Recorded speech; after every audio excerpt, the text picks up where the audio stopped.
Elijah Williams stood at the front of the restaurant, his eyes scanning the bustling dining room of the Prestige.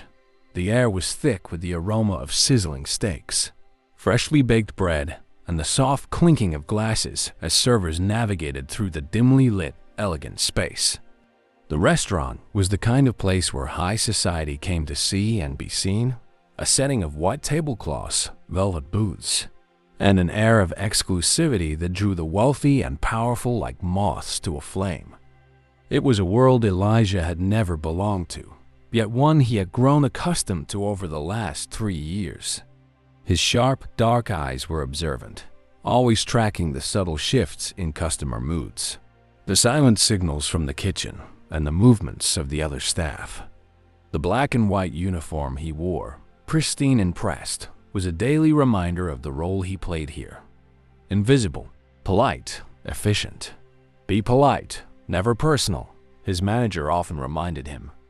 Elijah had long ago learned to suppress the sting of being treated as just another cog in the well-oiled machine of the Prestige. But tonight, there was a sense of foreboding in the air. As the evening rush began, Elijah felt an unusual tension. His colleagues were friendly enough, but there was always a distance, a subtle line he wasn't allowed to cross. Being the only black waiter in the entire staff had its unspoken weight. Sometimes, the subtle discrimination came in the form of the sections he was assigned. Other times, it was the looks from certain guests when he approached their table. It wasn't overt. It never was. But Elijah had learned to live with it, just like the stares, whispers, and uncomfortable silences that filled the spaces between orders. He wasn't here for acceptance. He was here for survival for his family. His mother, struggling with her health, and his younger brother, just about to enter college. Every tip mattered, every shift counted. Elijah had dreams once, dreams of being more than a server in a fancy restaurant. But life had a way of dimming those dreams, of making survival the only goal. That evening, the hum of conversation filled the room, and the soft glow of chandeliers bathed everything in a warm, golden light. Elijah moved through the tables with practiced ease, his tray balanced effortlessly in one hand, offering charming smiles to the guests, even if they never quite reached his eyes. Then, just as Elijah was about to take a brief moment in the back to gather his thoughts, Mr. Collins walked in. Elijah felt his stomach clench. He recognized the man immediately. How could he not? Collins was a regular, a powerful businessman whose face appeared on the covers of financial magazines, his wealth and influence unquestioned. But to Elijah and the staff, Collins was notorious for an entirely different reason. His sharp suits and expensive watches did little to mask the cruelty in his eyes and the venom in his words. He treated the staff as if they were beneath him, never looking them in the eye, never offering a word of thanks. To him, they were mere servants, faceless and voiceless. Tonight, Collins strode in with his usual arrogance, his eyes scanning the room for a familiar face. Elijah hoped, for just a brief moment, that someone else would be assigned to the back corner booth where Collins always sat. But then he felt the hand of the hostess lightly tap his shoulder. "Table 12, she said softly, her eyes filled with sympathy.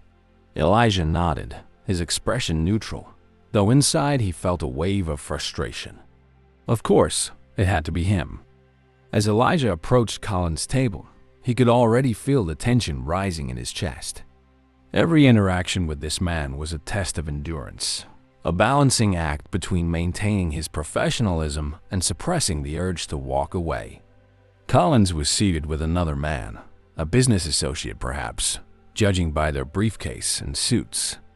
Elijah took a deep breath, steadying himself before stepping into their view. Collins didn't even glance at him as Elijah stood by the table, waiting to take the order. Instead, Collins continued his conversation, his voice loud and grating, discussing some business deal that Elijah couldn't care less about.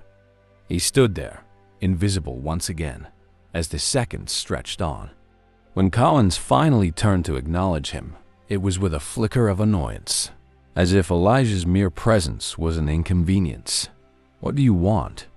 Collins snapped, his tone sharp. Elijah's jaw tightened, but he kept his voice calm. "Good evening, Mr. Collins. May I start you off with something to drink?" he asked, his voice as smooth as he could manage. Collins waved him off dismissively. "Just get me the usual," he said, turning back to his conversation, as if Elijah were nothing more than part of the decor. Elijah nodded and walked away, his hands tightening around the edges of the tray. He had endured worse, but something about this night felt different. There was an air of hostility surrounding Collins that made Elijah uneasy. And as the night wore on, that feeling would only grow. As the night progressed, Elijah found himself returning to Mr. Collins' table more frequently than he would have liked. Each time he approached, he was met with the same indifference, the same dismissive gestures. Collins barely acknowledged him, as if Elijah were invisible. The businessman was engrossed in his conversation, talking loudly about a new merger deal, ignoring the soft, ambient jazz that played in the background. The clatter of silverware and the soft murmur of other diners made the restaurant feel alive. But for Elijah, the night seemed to drag on, each interaction with Collins chipping away at his composure. At one point, Elijah returned to the table with their entrees. Collins had ordered his usual, a perfectly cooked filet mignon, served medium rare, paired with a glass of the restaurant's finest red wine. As Elijah set the plate in front of him, Collins barely spared a glance before continuing his conversation, his words dripping with arrogance. "These people think they can negotiate with me, like they have any leverage," Collins scoffed, loud enough for those nearby to overhear. His companion chuckled lightly, nodding in agreement. Collins cut into his steak, taking a bite before pausing, his brow furrowing. Elijah watched quietly from a short distance, sensing what was about to come. Collins placed his knife and fork down with a clatter, his face contorting into a look of disgust. "This is unacceptable," he snapped, his voice loud and commanding. Heads turned, other diners glancing over at the scene beginning to unfold. Elijah stepped forward, keeping his tone calm. "Is there something wrong with your meal, sir?" Collins glared up at him, his eyes narrowing. "I asked for medium rare, and this is overcooked. Can't you people follow simple instructions?" He pushed the plate away as if it were an offense to his very being. Elijah glanced at the steak. It looked perfectly fine, cooked exactly to the temperature Collins had requested. But this wasn't about the steak. It was about power, control. Collins wanted to assert his dominance, to remind Elijah of his place. "I'll have the kitchen prepare a new one immediately," Elijah said, suppressing the frustration building in his chest. "Make sure they do it right this time," Collins barked, leaning back in his chair as if this entire ordeal was an inconvenience of the highest order. Elijah turned on his heel, heading back to the kitchen. As he passed through the bustling dining area, he could feel the eyes of other patrons on him. Some were sympathetic, others seemed almost amused by the unfolding drama. The kitchen staff noticed his tight expression as he walked in, but Elijah said nothing, handing the plate back to the chef with a simple instruction to prepare another steak. The chef, a burly man with a sharp temper, glanced at the steak and grumbled under his breath. "There's nothing wrong with this," he muttered, but Elijah didn't have time to argue. He knew it didn't matter. Collins was looking for a reason to make trouble. As Elijah waited for the new steak to be prepared, he felt a knot tightening in his stomach. This wasn't the first time a customer had tried to assert control over him through petty complaints, but it was the first time it felt so personal, so deliberate. Collins wasn't just trying to be difficult. He was trying to humiliate him. When the second steak was ready, Elijah took it back out to the table, his face a mask of professionalism. He placed the plate in front of Collins with a soft, measured tone. "Your meal, sir. I hope this is to your satisfaction." Collins stared at the plate for a moment, then cut into the steak again. He chewed slowly, his expression unreadable, before finally giving a small nod. "It'll do," he muttered, as if even acknowledging the meal was beneath him. Elijah breathed an inward sigh of relief, though the tension remained.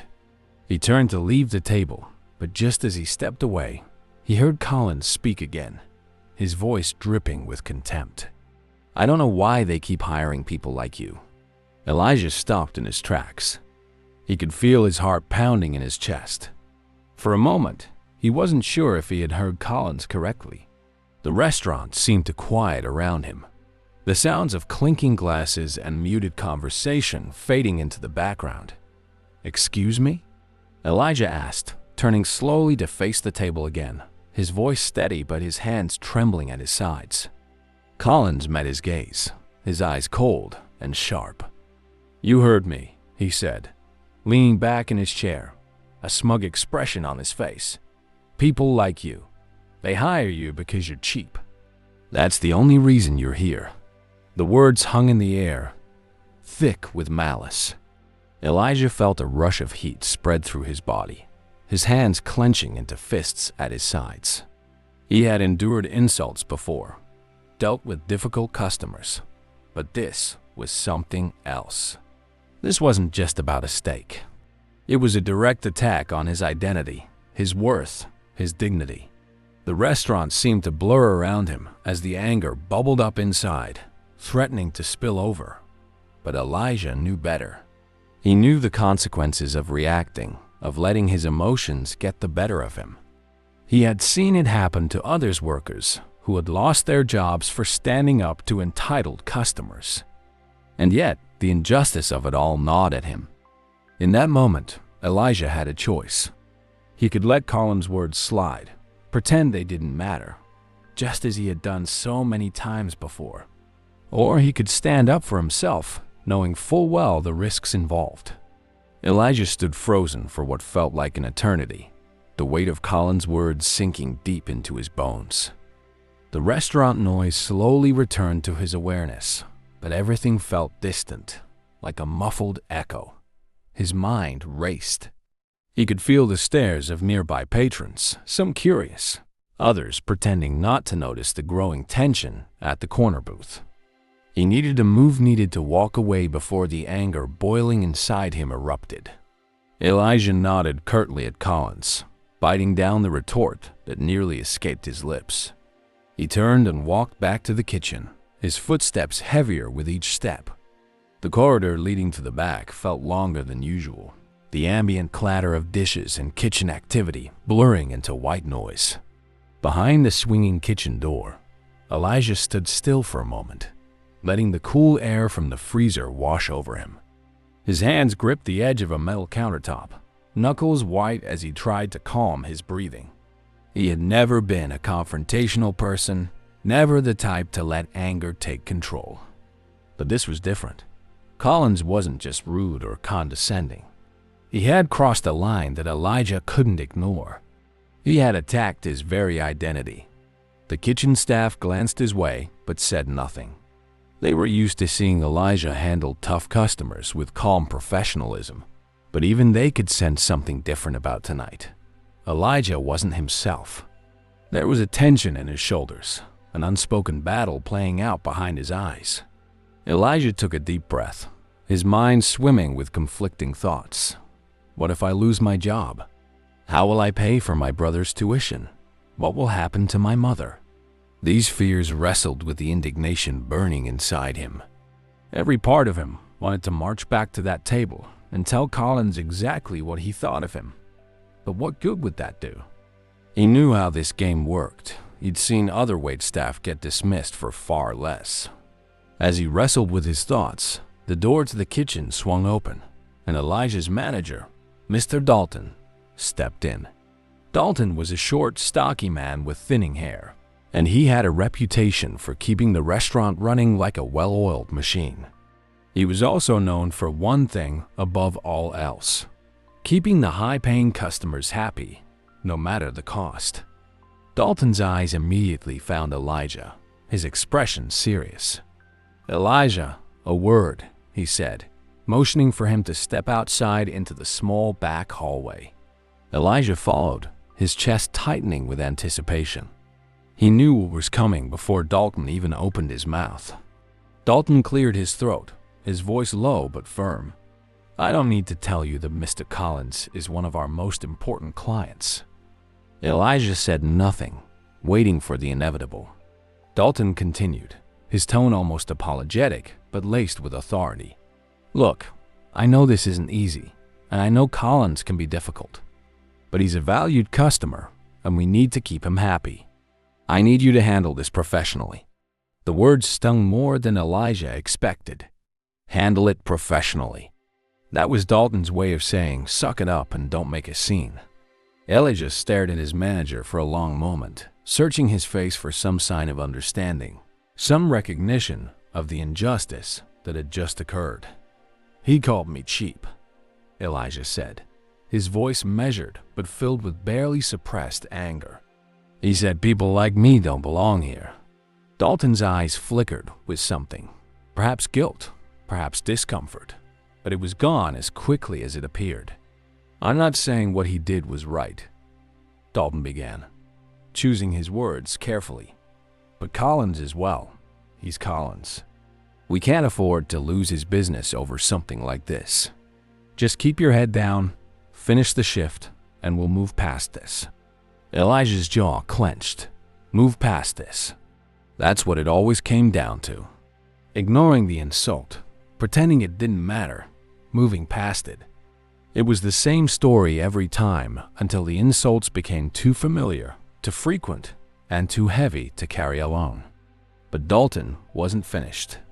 He hesitated for a moment, then added quietly, "If you can't handle it, I'll find someone else to take over. But I'm telling you now, Elijah, don't make this a bigger deal than it has to be."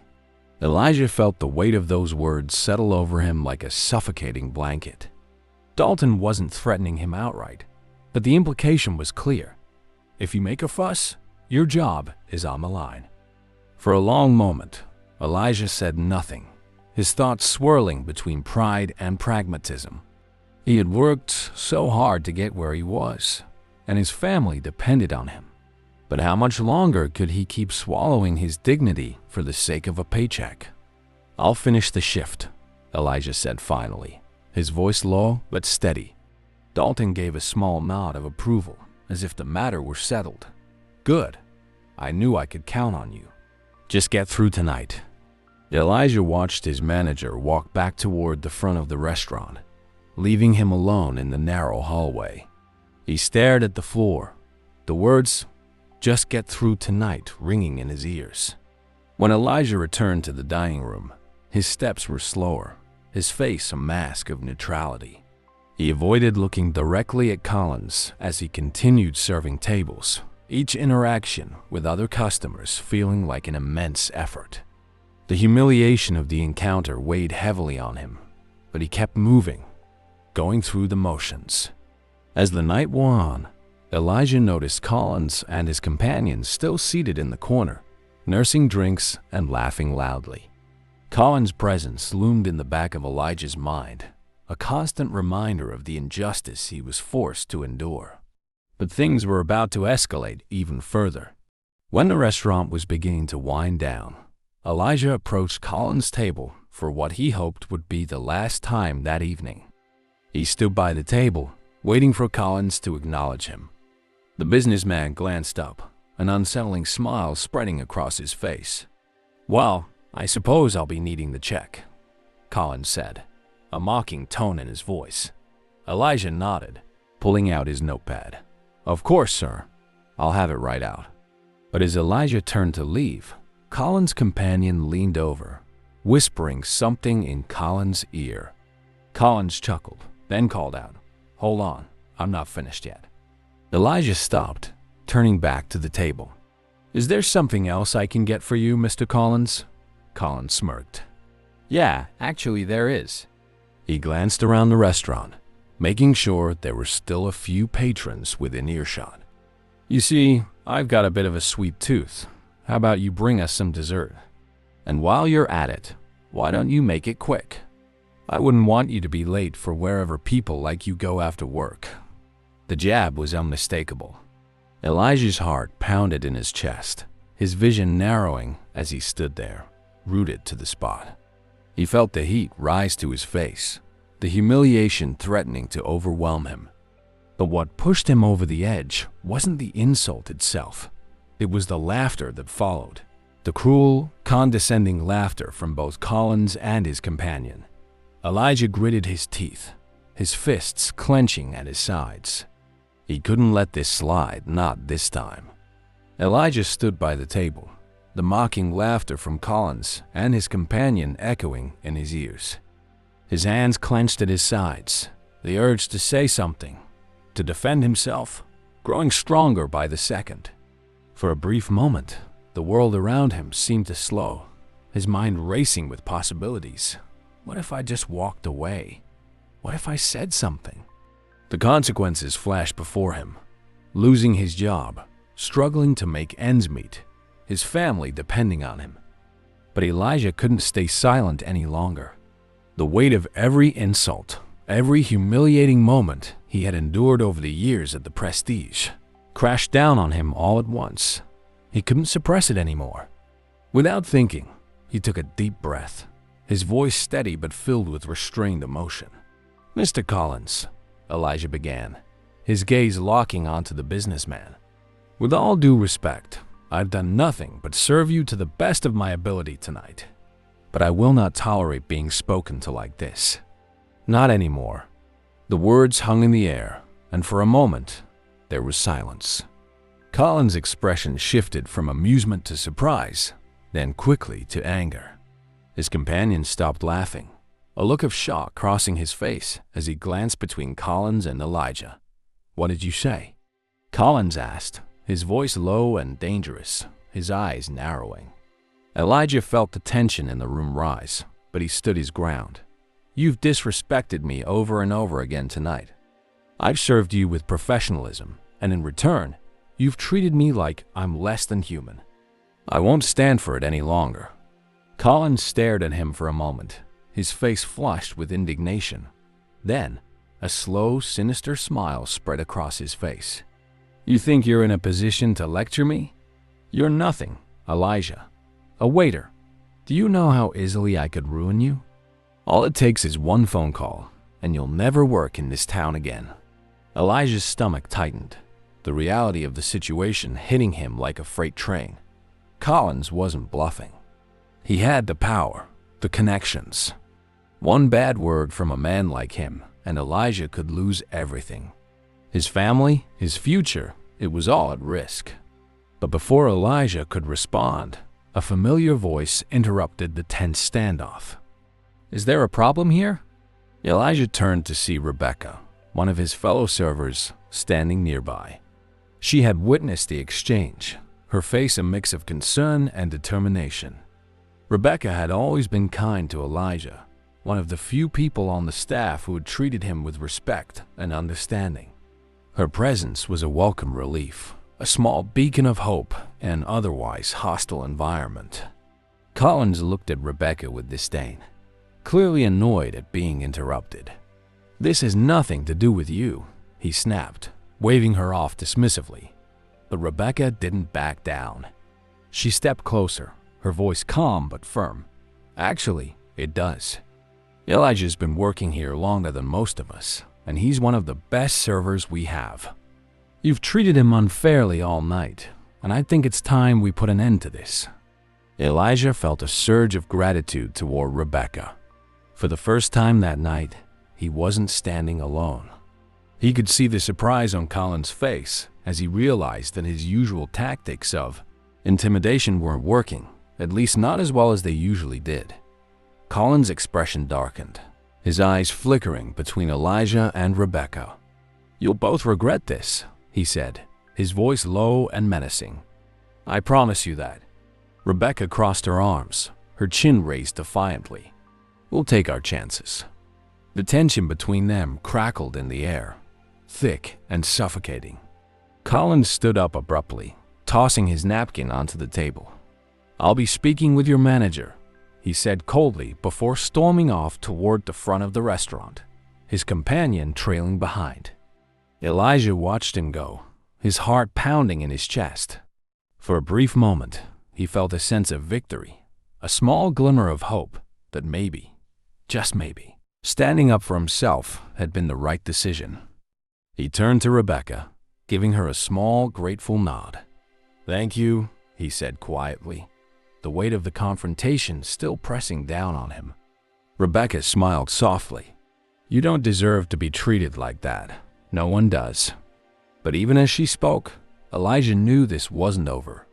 Collins wasn't the type to let something like this go, especially not when his ego had been bruised. And sure enough, within minutes, Elijah's worst fears came true. From across the dining room, Elijah saw Mr. Dalton emerging from his office, his face grim and his eyes locked onto Elijah. Collins stood beside him, his arms crossed, a satisfied smirk playing on his lips.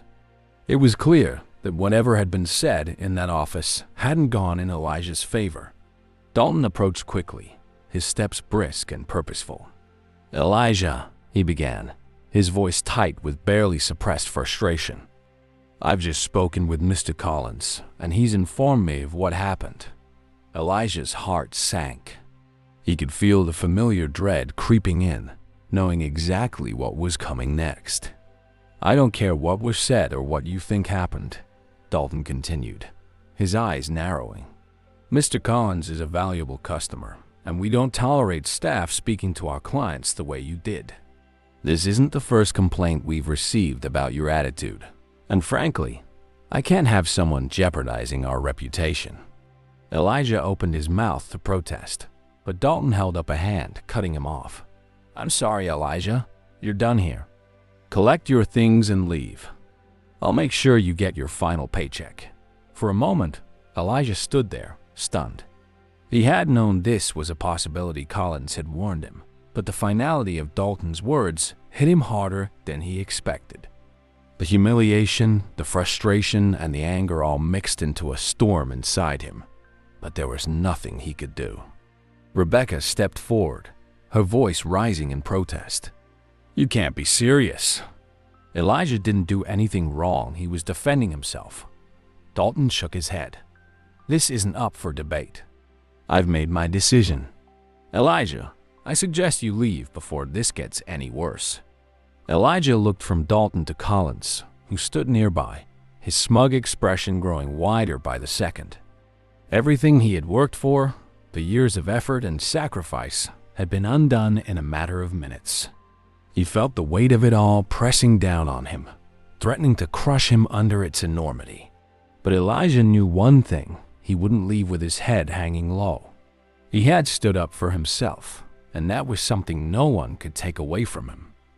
Without another word, Elijah turned, walking toward the back of the restaurant to gather his things.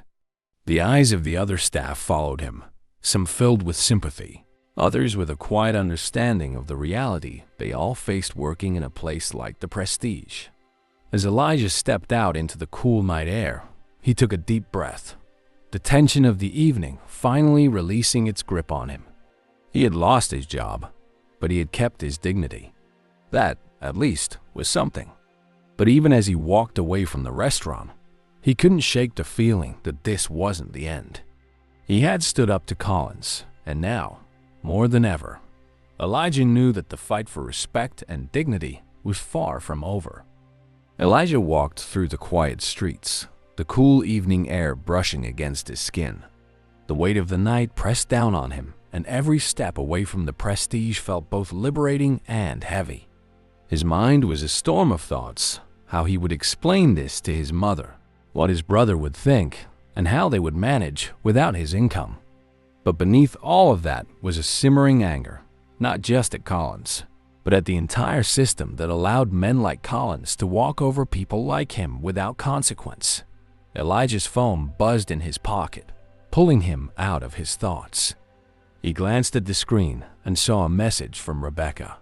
"I'm sorry. You didn't deserve any of this." Elijah stared at the message for a long moment before typing a simple reply. "Thank you for standing up for me." He slid his phone back into his pocket and continued walking, trying to clear his head. The night sky stretched above him, stars faintly twinkling through the city lights. Elijah thought about the countless nights he had spent at the Prestige, the sacrifices he had made, the insults he had swallowed, all for the sake of keeping his job. And in the end, none of it mattered. Collins had still managed to crush him with just a few words. As he approached his apartment building, Elijah's thoughts shifted. This couldn't be the end. He couldn't let Collins win. His mind raced with possibilities, each one more desperate than the last. But then, something clicked. Collins had power, money, and influence. Yes, but Elijah had something else. The truth. And he knew exactly where to take it. The next morning, Elijah woke with a sense of determination. He had spent the night thinking about what had happened, about how men like Collins thrived on fear and silence. He had always been quiet, always taken the insults, and kept his head down. But now, he was ready to fight back. After grabbing a quick breakfast, Elijah headed to a small law firm in the city.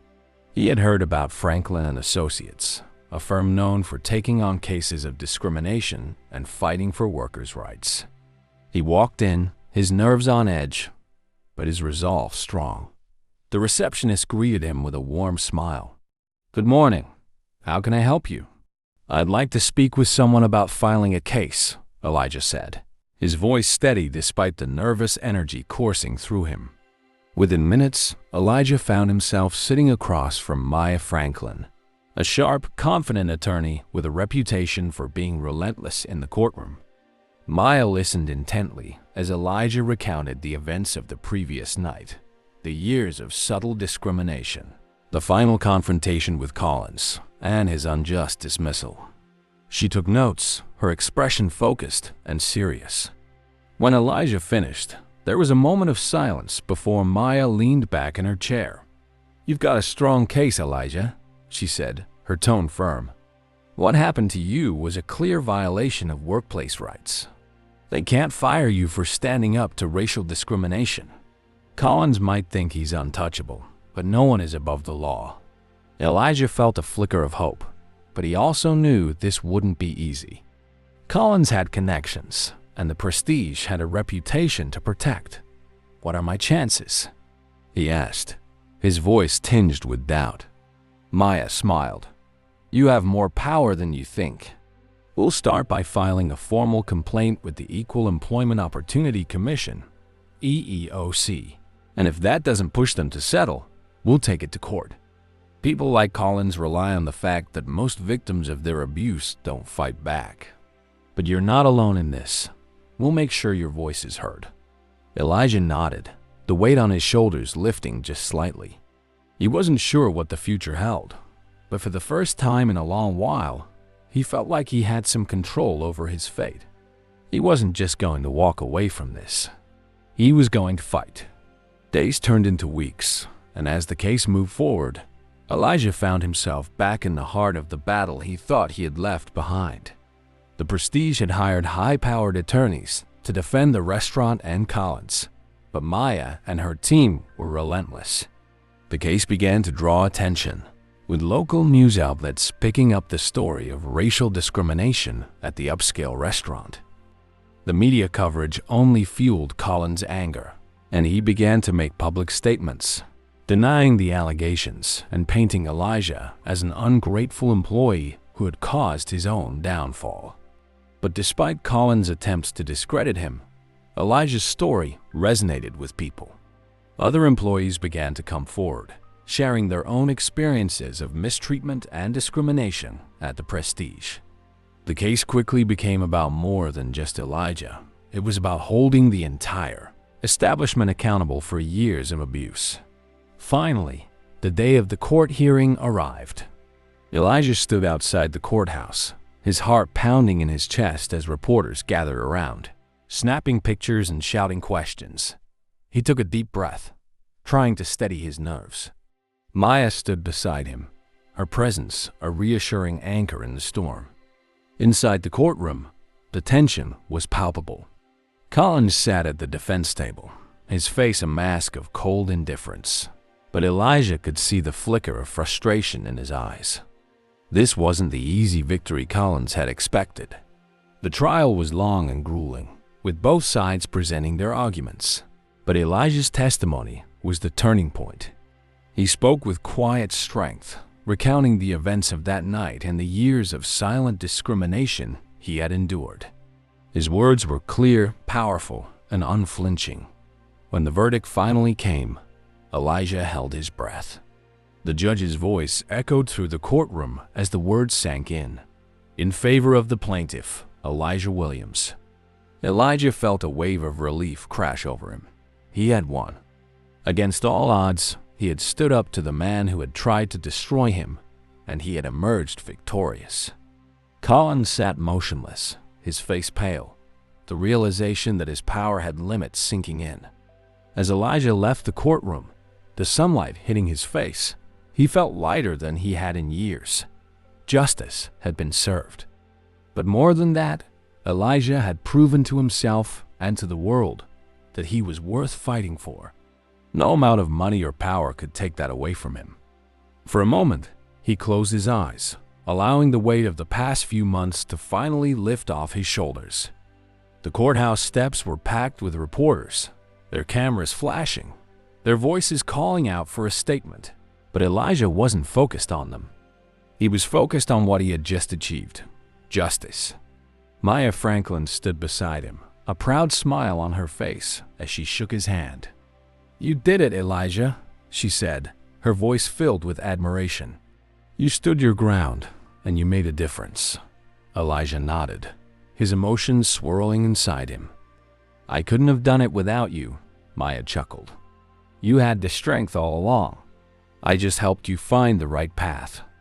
As they walked down the courthouse steps, Elijah could hear the murmurs of onlookers, the media buzz growing louder. But amidst the noise, something else stood out: a growing movement, a shift in the atmosphere. The story of Elijah Williams wasn't just about one man's fight against a racist customer and a corrupt system. It had become a symbol of resistance for so many others who had endured silent suffering in their workplaces. His bravery had sparked something bigger than himself. Elijah had barely made it to the bottom of the steps when he was approached by several individuals, former employees of the Prestige, workers from other establishments, and even activists who had heard his story. One by one, they offered words of encouragement, of solidarity. "You've inspired us," one woman said, her voice shaking with emotion. "People like us needed to see someone stand up and win." Elijah felt a surge of pride. His victory wasn't just personal anymore. It was a victory for everyone who had ever been marginalized, silenced, or mistreated. It was proof that standing up to injustice, no matter how powerful the oppressor, was possible. Weeks passed, and the fallout from the trial continued to ripple through the community. The Prestige found itself under intense scrutiny, with other former employees stepping forward with their own stories of mistreatment and discrimination. The once coveted restaurant, known for its exclusivity and wealth, now faced boycotts, media investigations, and a tarnished reputation. Collins, who had tried to dismiss Elijah as insignificant, found his name and actions plastered across headlines. His reputation in shambles. In the end, Collins was forced to step down from his position in his company, his image irreparably damaged. The man who once believed he could crush anyone beneath his influence had finally been humbled. As for Elijah, his life had changed in ways he never could have imagined. With the compensation from the lawsuit, he was able to secure financial stability for his family. His mother received the medical care she needed, and his younger brother was able to continue his education without the worry of financial burdens. But more than that, Elijah found a new sense of purpose. The movement that had sprung from his case didn't die down. In fact, it grew stronger.